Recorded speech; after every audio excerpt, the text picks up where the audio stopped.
bem-vindos. Vamos começar aqui mais um papo com o gestor da Rio Claro Investimentos.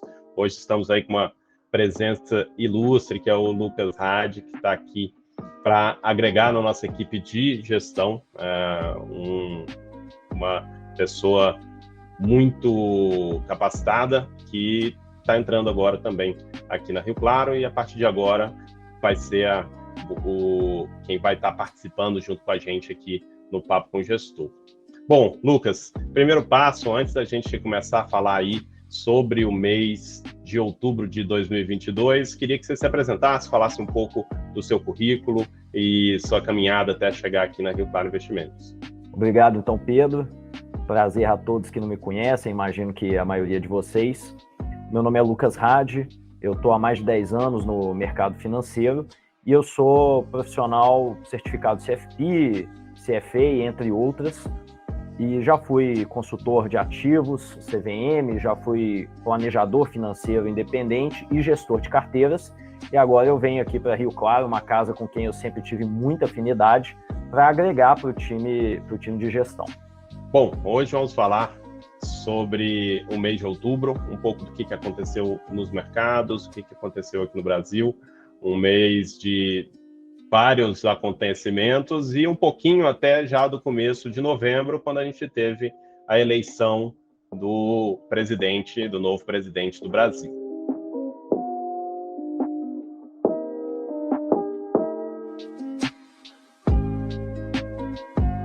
Bom, Lucas, primeiro passar a palavra aí para você, falar um pouquinho sobre os números, o que aconteceu ao longo desse mês de outubro agora.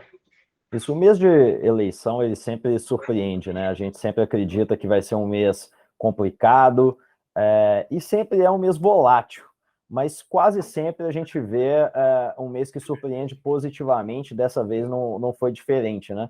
Isso porque eu falo que o mercado prefere uma certeza, qualquer que seja ela, boa ou ruim, do que uma incerteza, né? Então a gente teve o Ibovespa subindo mais de 5%, o IFIX ficou ali parado, o dólar com a sua correlação negativa com o Ibovespa, né? Então tradicionalmente caiu também 4%, o CDI, até porque a taxa Selic se manteve, ficou em linha, então 1%, 1,07%, e o S&P 500 eu acho que foi a grande novidade, né? Depois de cair mais de 25% aí, desde o seu último pico, ele chegou a uma alta de quase 8%. A gente vai comentar aí nos próximos slides o porquê dessa alta. Então, salvo ali a parte dolarizada da carteira, um mês de ganhos em quase todas as classes de ativos. Perfeito. Tem tudo para fechar um mês muito bom, né? Novembro também começou relativamente bem. Claro que pesando, é uma coisa que eu acho que a gente já falou bastante até em outros papos anteriores, a visão que a gente tinha bem clara disso que você falou, né?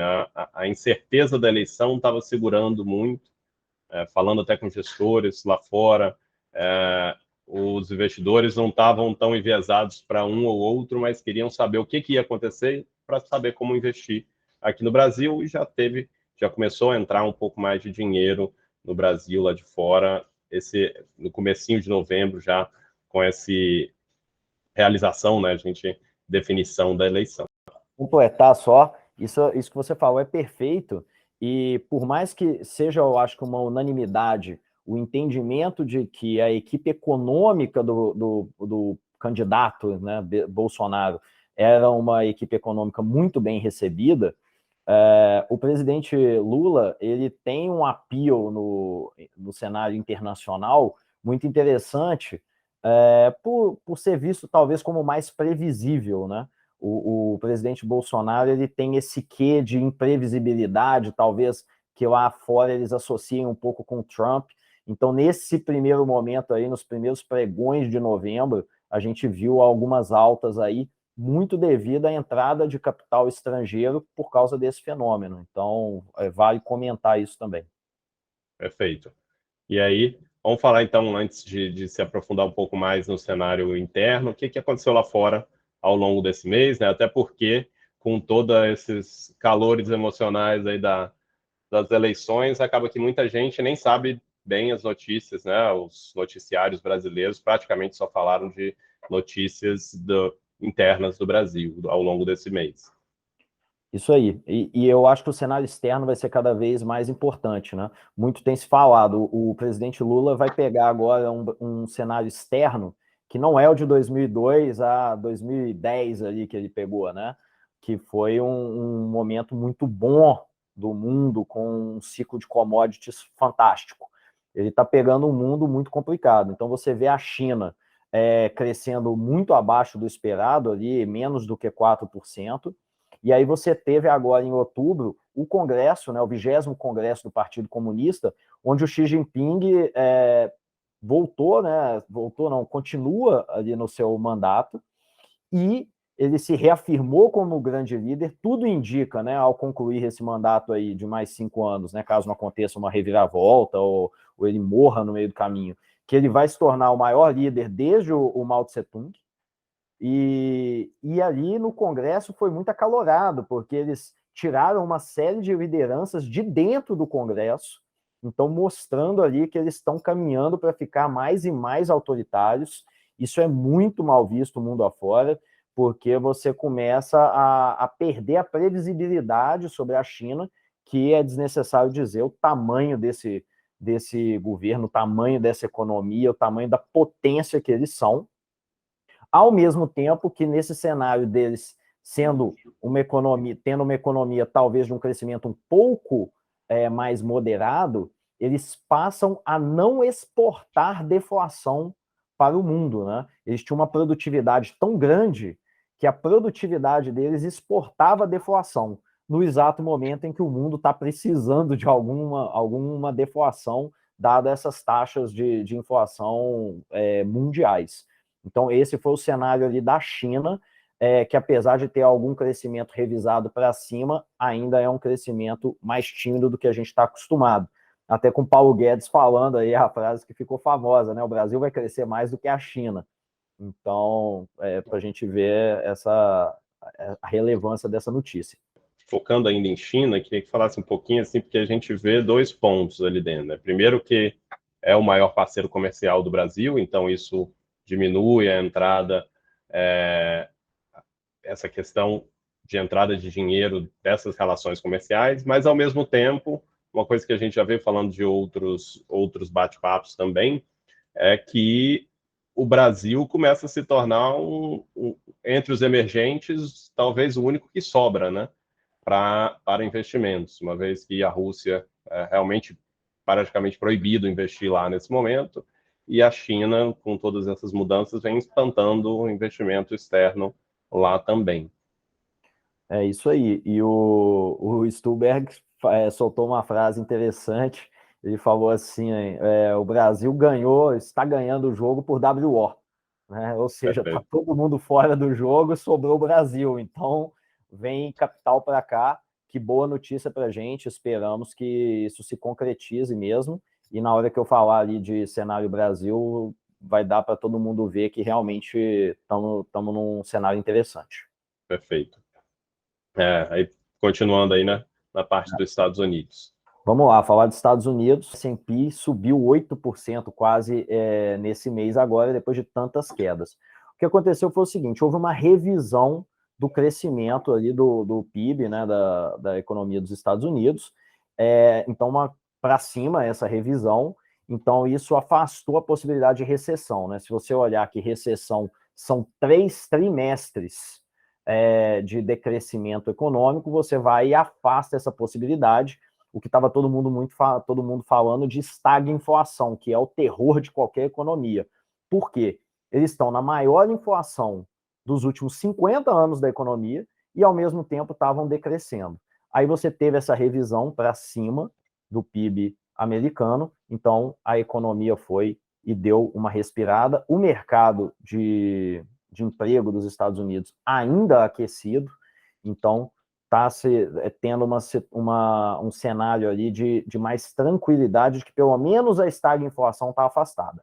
Agora, a inflação continua, de novo tivemos um mês de inflação recorde, e a gente está chegando aí, tudo indica, assim, a chance de não acontecer é quase que nula, né, de você ter o Fed levando os juros americanos a uma taxa de 3,75% a 4%. Lá eles trabalham com essa banda de 0,25% de distância. Então, se você fala de 4% nos Estados Unidos, e pensando que já se está praticamente dado que vamos chegar a 5%, e olhando que o spread entre taxa dos Estados Unidos e taxa do Brasil, historicamente, é de 4%, a gente está colocando ali que um piso de taxa Selic para o Brasil de 9%, pelo menos para o ano que vem, talvez até para 2024.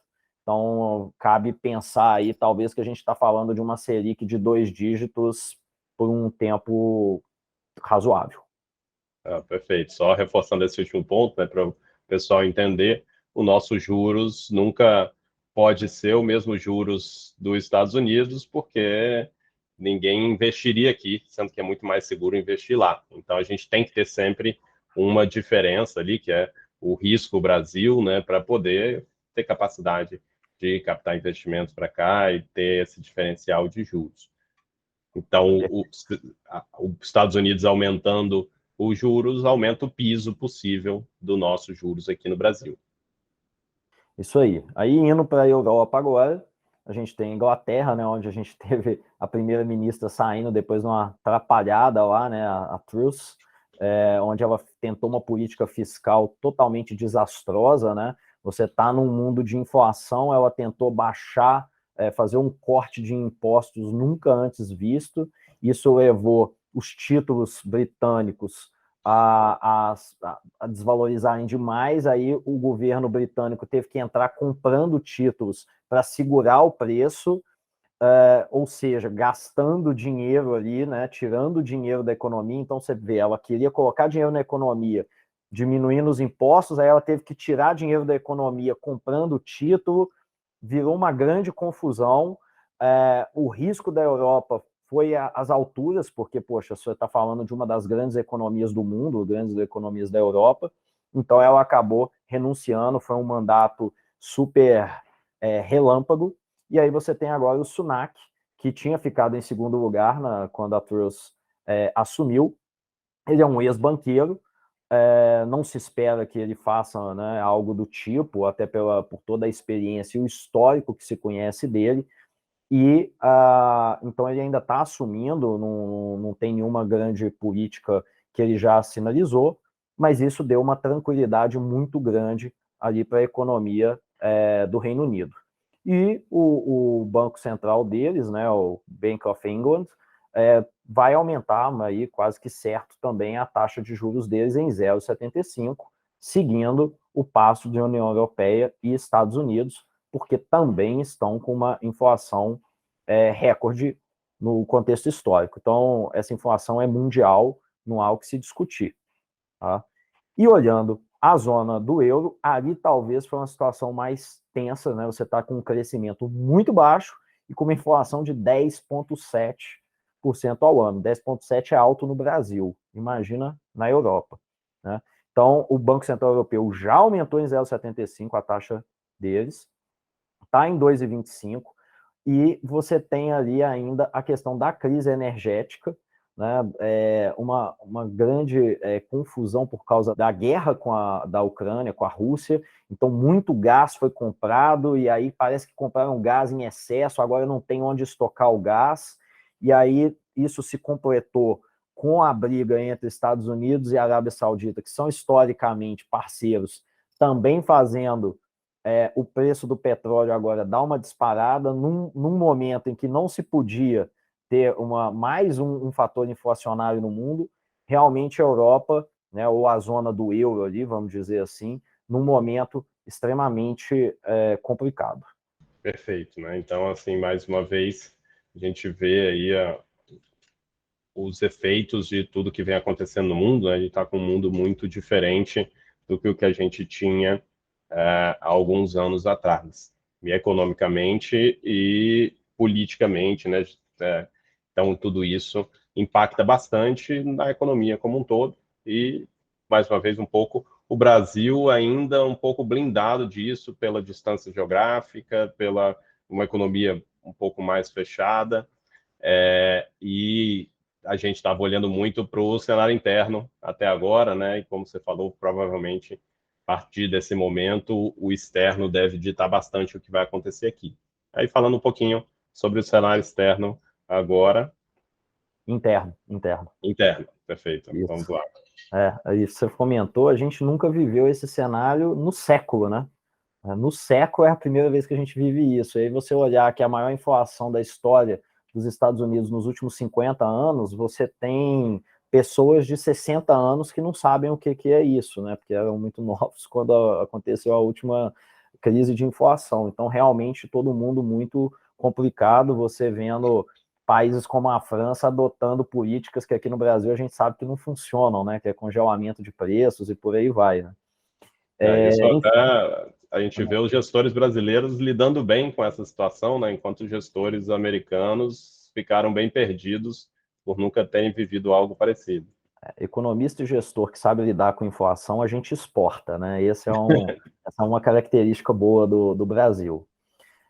Bom, então a taxa Selic foi mantida em 13,75 por unanimidade. Tá? O presidente Lula bem recebido pelo exterior. A grande expectativa agora é com relação à equipe econômica. Né? Tem uma preocupação muito grande, porque qualquer dos presidentes que fosse eleito, né, qualquer dos candidatos que fosse eleito, tinha um desafio, né, terá um desafio fiscal gigantesco. Então a equipe econômica é uma sinalização de se esse desafio fiscal vai ser bem encarado ou não. E a gente está num cenário de menor desemprego desde 2015, quando a gente teve ali um fundo do poço daquela crise ali, 2013, 14, 15, né? E um PIB revisado para cima, né? Após a nossa performance ali no último trimestre. Então, imaginando aí 2,8 para o nosso PIB. E eu achei super pertinente a gente falar a respeito do gráfico aí de juros futuros, né, porque num mundo onde você tem todo mundo aumentando os juros, num cenário de inflação, a gente bateu um pico ali em julho, né, onde os juros futuros para 2026, que seria ali o último ano do mandato do presidente Lula, em 13,45, estabilizado em 11,47 e tendo caído nos últimos pregões, inclusive os pregões depois da eleição. Né? Então, realmente, a gente está num cenário de juros ainda altos, ainda em 2 dígitos, mas estabilizados. Ou seja, não houve uma precificação de aumento de risco Brasil, obviamente isso corroborado por essas notícias do cenário externo, mas estamos num cenário favorável ao Brasil, como você mesmo colocou. E eu acho que isso constrói o pano de fundo aí do que vão ser as nossas próximas alocações aí para os próximos meses. Acho que aí cabe a gente falar um pouco da carteira agora, né? Perfeito. Vamos falar um pouquinho, então, como que foi a carteira, né? No geral, foi um mês muito bom para todas as classes de ativos, então as carteiras devem todas performar bem, a parte de bolsa subiu bastante, a parte cambial, claro, caiu, mas é para isso que ela está ali dentro da carteira, né? Para servir de hedge nos momentos ruins e também cai um pouquinho nos momentos bons. Parte macro, parte de renda fixa em linha ali, principalmente após fixada, e com juros caindo, a parte pré-fixada se valoriza também. Então, queria que você falasse um pouquinho aí dos próximos passos, a gente passado aí as eleições, um pouco mais de certeza aqui no Brasil, principalmente, o que a gente deve fazer dentro da alocação aqui dentro da Rio Claro. Perfeitamente, é isso aí. A gente, na parte de renda fixa, nós vamos dar uma preferência para os ativos IPCA+, e aí na parte IPCA+, por quê? Porque ao mesmo tempo que a gente quer se proteger da inflação, que é um cenário que não é desnecessário explicar novamente aqui, mas a gente quer aquele prêmio que tá gordo, né? Um prêmio que a gente tem que aproveitar agora para se prefixar, para se amarrar a essa taxa de juros. Ele pode subir um pouco mais? Pode, mas aí a gente continua comprando, porque o entendimento é de que se não bater o pico, a gente está próximo desse pico. Então, já é um momento da gente ir fazendo essas compras. Não precisa ser diretamente via ativos, a gente pode comprar, por exemplo, fundos IPCA+, como, por exemplo, os fundos de debênture incentivadas, onde a gente ainda consegue pegar a isenção de imposto. Tá? Na parte multimercado, a gente vai começar a se posicionar um pouco mais nos ativos macro, porque eles agora, né, nos fundos multimercado macro, porque eles agora saem daquele compasso de eleição e eles começam a entrar num compasso de cenário internacional num momento que o Brasil sabe surfar muito bem, que é um momento de inflação e juros, né? A gente sempre fala, né, isso virou até meme, né, que o Brasil ganha dinheiro com juros, né? E esse é o momento nosso. Passamos aí 3 anos, talvez 4 anos de juros magros, onde os fundos macro foram extremamente questionados, até por causa das suas taxas de administração, né? Você tinha uma Selic de 2% com um fundo macro que te cobrava 2% de taxa de administração, agora eles estão no que eles fazem de melhor, então vamos aproveitar, obviamente vamos pegar os grandes gestores do mercado para isso, e na parte de ações, a gente vai ali continuar se posicionando, já estávamos posicionados, talvez reforçar um pouco essa posição por esse motivo que a gente comentou, né, o Brasil ali por WO está ganhando, e continuar alocando, talvez aumentar um pouco a posição em Estados Unidos. É inegável dizer que mesmo enfrentando um momento complicado, o S&P caindo ali 25%, um pouco mais, né, agora depois desse mês ele até descontou um pouco essa relação, mas é uma baita de uma oportunidade de entrada, com a preferência por pegar o ativo dolarizado, porque com a taxa de juros americana subindo, muita gente, né, principalmente os fundos internacionais, os fundos institucionais que têm mandatos, principalmente por países desenvolvidos, acabam tendo que alocar nos Estados Unidos, e eles estão num momento mágico para eles também. Eles que antigamente alocavam nos Estados Unidos a 0,5%, a 1%, estão conseguindo pegar 3%, 4%, o que para eles é sensacional. Então, o dólar, sem sombra de dúvidas, tem tudo para continuar valorizado. Prova disso é que a gente viu aí o real foi uma das pouquíssimas moedas do mundo que conseguiu se valorizar perante o dólar esse ano, também porque tinha sido uma das que mais tinha se desvalorizado aí nos últimos 2 anos. Então, até um efeito rebote que aconteceu. Mas então, o dólar continuando forte, a gente deve alocar em bolsa americana, muito provavelmente dolarizado. Não, perfeito. Acho que vou até colocar depois um gráfico aqui, mostrando um pouco do que a gente já vem conversando nos outros meses, né, que os juros subindo nos Estados Unidos, ele suga dinheiro do resto do mundo, né? Então a gente já vê aí o euro, que historicamente sempre valeu mais do que o dólar, já está ali entre um pouco menos e igual para igual. A libra, que custava muito mais, né, depois do Brexit, já começou a se desvalorizar, e agora com toda a bagunça que aconteceu, caiu mais ainda. Então está ali, eu acho que, se não me engano, em 1,10 é o valor da libra sobre o dólar. Já foi bem mais do que isso. Então você vê que o dólar vem se valorizando bastante em relação a todas as outras moedas, menos o real, e o gráfico mostra que isso está meio que se encontrando, né? Talvez a gente esteja ali no valor perto do justo do real, a gente desvalorizou demais nos últimos anos, até porque a gente desceu os juros demais, mas como foi o primeiro país a aumentar os juros e já está perto do teto de juros, enquanto os outros países ainda estão tentando encontrar até onde eles vão ter que manter os juros para controlar a inflação, a gente segue ali com uma certa estabilidade, queda no dólar aqui, né, valorização da nossa moeda em relação ao dólar, enquanto o dólar se valoriza em relação a todas as outras moedas. E acaba sendo um excelente momento para a gente começar a investir no exterior agora,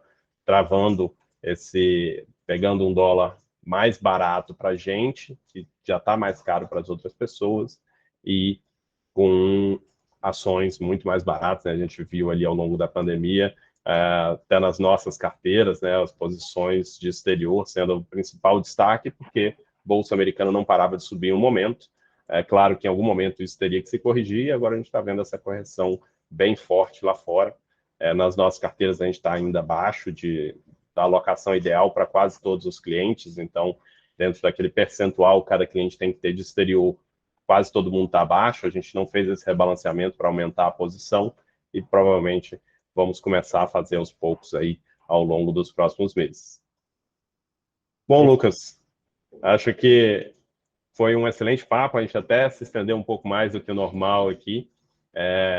Muito obrigado por estar com a gente. A partir de agora, a gente deve estar aos próximos meses aí sempre com o Lucas, um modelo um pouquinho diferente do antigo, né? A gente não conseguiu estar presencial dessa vez, vamos ver se alguma vez nas próximas, mas o Lucas fica sediado lá em Belo Horizonte, enquanto a gente está aqui em Brasília.